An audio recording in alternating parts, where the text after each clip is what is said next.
for the remarkable ways that they supported and sustained John's service to our nation over 60 years.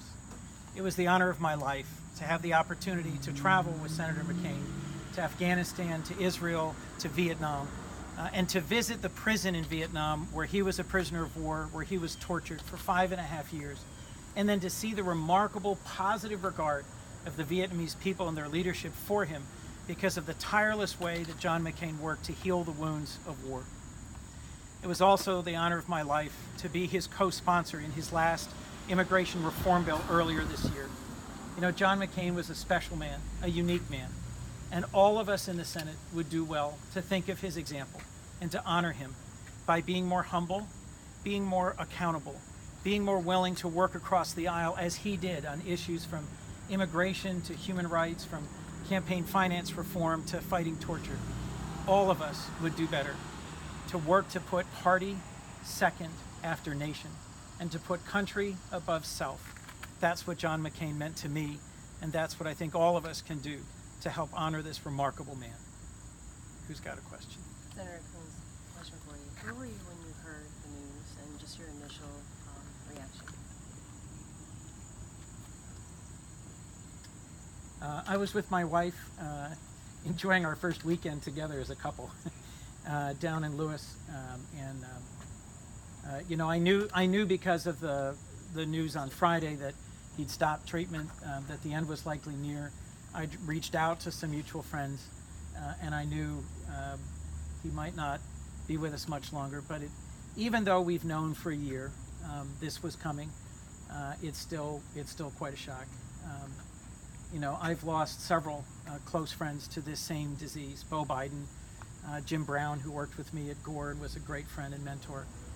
And so the combination makes me more determined than ever for us to fight brain cancer and to work to make sure that no families have to suffer the way the Biden family, the Kennedy family, the Brown family, the McCain family have through this terrible disease.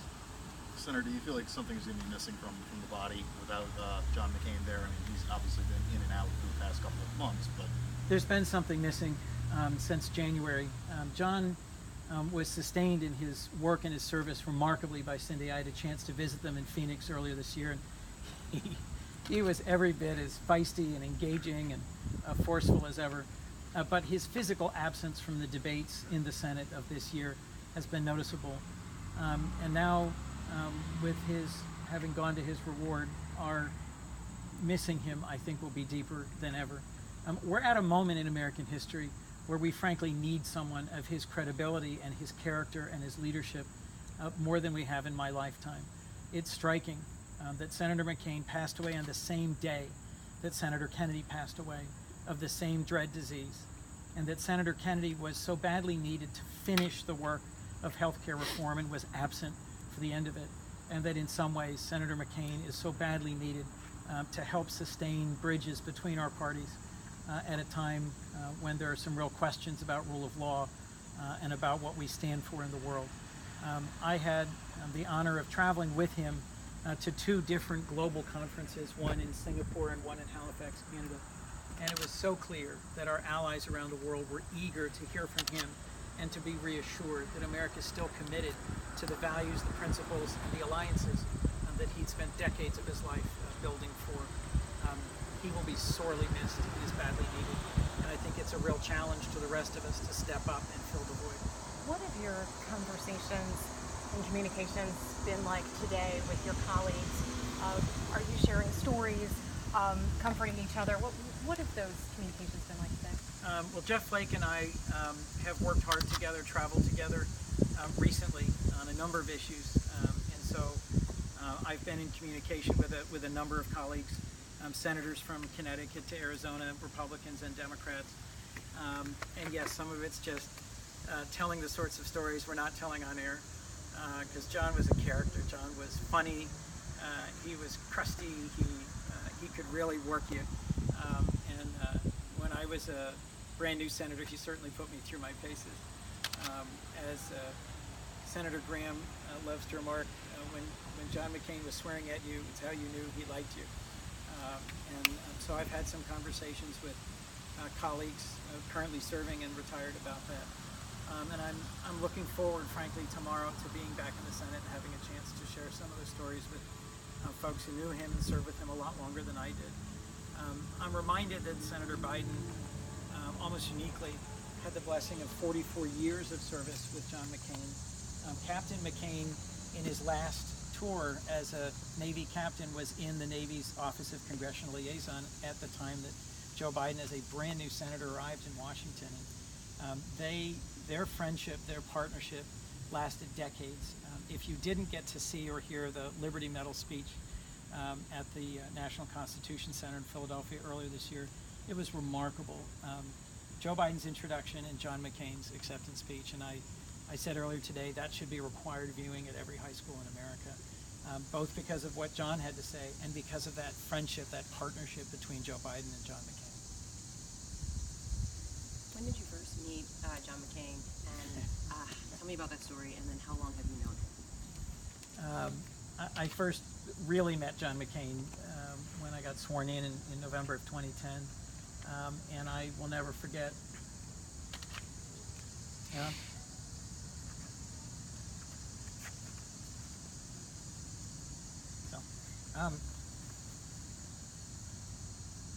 John was incredibly kind and funny to my kids, my sons, when they came to visit on a class trip when I'd only been a senator a couple months. He was incredibly warm and kind to my father. Why is that resonating with you? My father passed away of cancer just this past year. So it was something.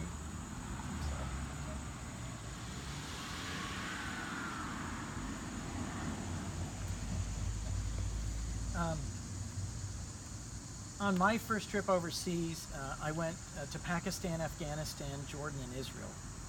And I went with Joe Manchin, Bob Corker, and Bernie Sanders. It was really quite a group and quite a trip. And at the end of it, we ended up in Jerusalem. And I knew Joe Lieberman from before when I was in the Senate. And Joe and John McCain and Lindsey Graham were on a trip. And they were at dinner at the same hotel we were at, and Joe Lieberman sort of calls me over. And I sit down and start talking with Joe, and John's sitting next to him. And I sort of introduce myself, and he goes, Joe starts asking me all these questions. You were just in Pakistan, there was all this going on at the time. You were in Afghanistan, that was your first trip. What did you think? What did you see? And, quite conscious that I've got John McCain sitting right there, the chairman of Armed Services, I answer the questions as best I can. Joe's just making conversation, but he's also trying to figure out, what did I learn? And after about 20 minutes, during which McCain seems agitated and, sort of annoyed that I'm there and looking at his watch and, when's this kid gonna leave? He snaps around, he asks me a series of very focused questions. What did you think about this? What did you conclude about that? Why do you see this? And I answer him. And then he goes, and gets up and walks away. And Joe Lieberman says, I think he really likes you. I said, how can you tell? He said, if he didn't, he wouldn't have bothered asking you questions. And it was just a few months after that, I think, that I got invited on my first McCain Kodak. And as I was getting on the plane, and I'm a very junior senator, I get on the plane and he's sitting, in the back of this big captain's chair. He sees me and he goes, I'm not going to repeat the words, who let you, you miserable, get the hell off my, he's just, stream of swear words and invective. And I'm, oh my God, I'm so, what happened? And Lindsey Graham busts out laughing and he says, that's how you know he likes you, you idiot.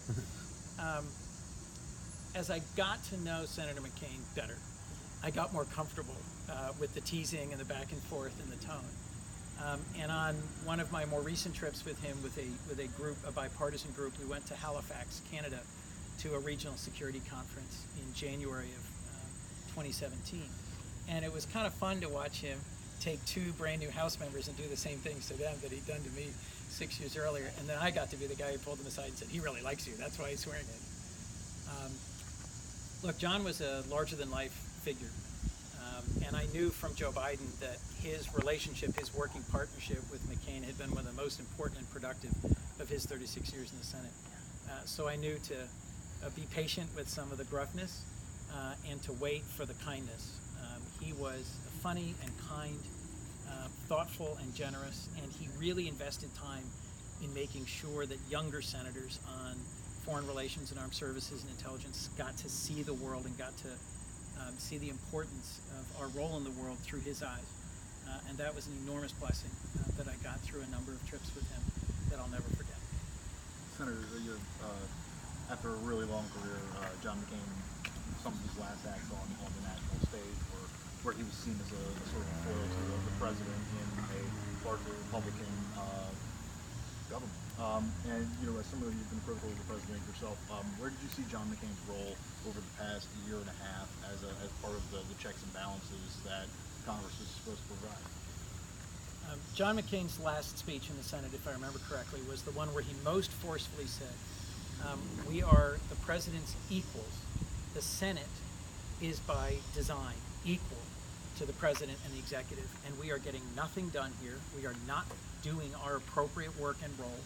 He challenged all of us to work across the aisle and to find a solution to health care that would protect Americans against discrimination for pre-existing conditions, but that would be affordable and market-driven. John was clear and tireless about saying that the Senate as an institution had to stand up for itself, and that the divisions and the partisanship and the gamesmanship of the current era really was not what the founders had intended. I think to the extent Senator McCain was critical of President Trump, it was because he was gravely concerned that we were losing track of what makes us greatest as a nation, which is our commitment to human rights, to a free press, to an independent judiciary, and to defending our democratic elections. I think ways in which President Trump has strayed from those core principles have been alarming to both Republicans and Democrats.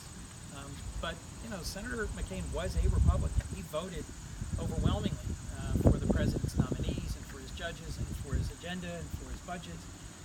But there were key areas of difference that I think matter, and where I think our allies and those around the world who admire us are looking for us to take up the cause and to continue to be a voice for human rights, for an independent judiciary, for a free press, and for democracy around the world. That's what John dedicated so much of his life to. You mentioned that he was somebody who encouraged people to work across the aisle. Yeah. And he teased and harassed me about wanting me to do it more quite a bit, yes. How do you make sure the two parties don't now drift farther apart?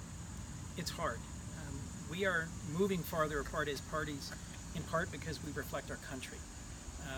The Congress is a genuinely representative institution. And when I speak with my friends who are Republican senators about how can you view this or how can you vote that, they're reflecting what they're hearing from their constituents. I think we need to do more of what John saw value in, which was traveling together, working together, listening to each other, and frankly, being accountable. One of the most striking things about John McCain in his autobiography, Restless Wave, and in an HBO movie that just came out, For Whom the Bell Tolls, was the ways in which he was transparent and accountable about mistakes he made.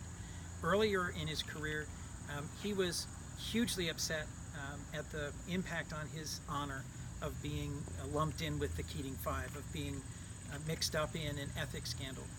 And he spoke about that, he was accountable for it, and then he worked tirelessly to fix campaign finance reform in a way that has now gotten broken again because of a decision by the Supreme Court.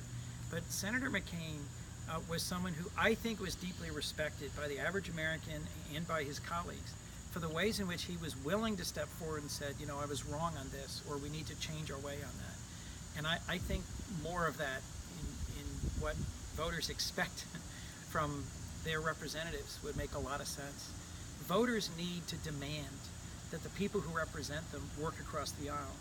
And when we do, when we take a risk, and when we extend our hand, and when we legislate in a truly bipartisan way, voters shouldn't then punish us for doing that. It's because our country is so divided that our Congress is so divided. At the end of the day, our structure only works if there's compromise, not if there is rigid, unyielding partisanship. That way lies disaster. And Senator McCain was a unique voice in calling us back towards the best traditions of compromise and bipartisanship in the Senate, and we need to honor him by acting that way.